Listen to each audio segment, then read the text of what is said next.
Now, it's the last Sunday of Stewardship Month, and all month the Stewardship Committee, who's done a wonderful job, has been asking us to think about, engage with the 4 T's. So time, talent, treasure, and this week is truth. So sharing the good news. And like I say a lot, each week, half of us gathers here in the sanctuary, and half of us gathers here online via live stream. And so I hope the tech is going to work, looking good so far. So this week, we've got a stewardship reflection. When they put in job descriptions for ministers, there's always a line that says, other duties as required. And this is one of those.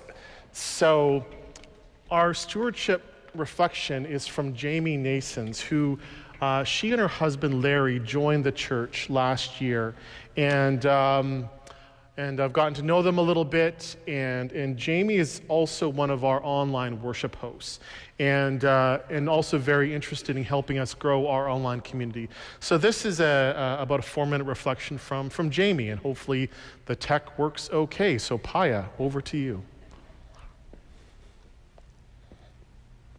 When I heard that the theme for this Sunday was truth, I smiled. I smiled because for me, the truth about faith is that it's never been straightforward.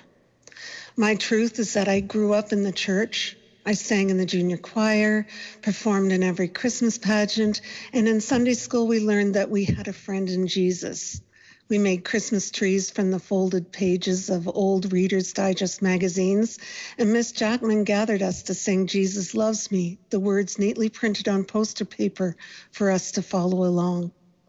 One of my best friends was the minister's daughter, and Carol and I would sometimes beg her father, the minister, for the church keys, just so we could play ping pong in the church basement when no one was there. It was simply our safe place to be kids. And the church wasn't just a place we went. It's where I belonged. Fast forward to a different time of life. Larry and I weren't searching for a church per se at the time, but we were looking for something meaningful. Without any planning, we Googled and found Met's online ministry. In that quiet, unexpected way that truth works, we found our church home. For me, it was a place where faith didn't come with conditions, where questions were welcome and belonging wasn't earned. For Larry, it was something different. He grew up in a traditional home where faith often felt formal and distant, where confession might end with a handful of Hail Marys and a reminder to do better. It served its purpose, but it didn't invite questions or connection. Met, on the other hand, was a revelation, approachable, kind, inclusive, no judgment, no gatekeeping, just community.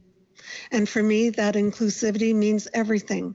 People of all genders and identities, members of the 2S LGBTQI+ community, Indigenous voices and experiences, all are not just invited, but woven into the life of the church. That means a lot to me. A few Sundays ago, the message spoke about compassion for those on the margins. That stayed with me because I had an uncle who lived with addictions. He experienced a harsh life and homelessness.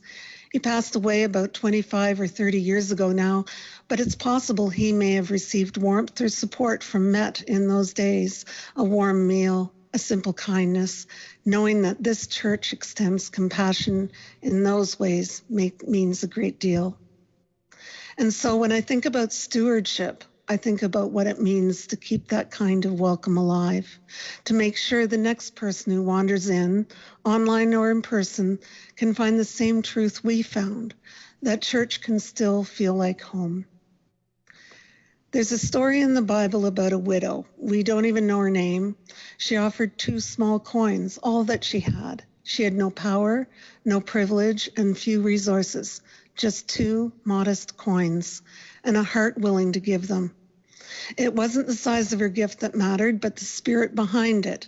Not everyone can give equally, but everyone can give meaningfully.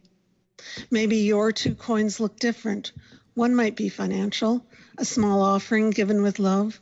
The other one might be your truth, your time, your care. Whatever it is, it matters. As part of the online community, I'm one of the moderators who helps welcome people who join us each week, and I would love to see that community grow. If you ever worship online, I hope you'll join in and be part of that community too. As for giving what we can, Larry and I give monthly through automatic withdrawal, so it doesn't get lost in the day-to-day busyness or become, I meant to do it. It's important. We want the lights to stay on. We want this community to grow.